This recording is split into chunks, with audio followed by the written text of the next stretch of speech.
台中有护理人治疗乳癌手术后，治疗追踪一天后，身躯却出现一寡红疹。本地粒准讲是药物的问题，后来检查才知影讲，这是一种真罕见的自体免疫疾病——皮肌炎。医师是提醒讲，皮肌炎耽误着治疗，会造成肌肉萎缩，严重的话哦，无可能会造成癌症复发，转移要特别细腻。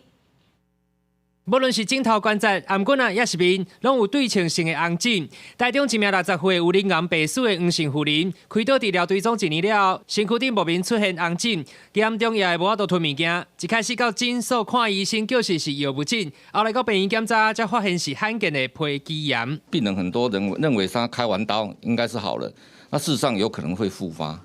所以皮肌炎里面呢，有30%的病人，他是以所谓的 癌症早期复发的，这个叫做皮肌炎合并肿瘤的病人。医师表示，皮肌炎是一种自体免疫的罕见疾病，发生率大约是10万分之一，会攻击肌肉、皮肤、肺部等部位，合并恶性肿瘤比率会使达到15%至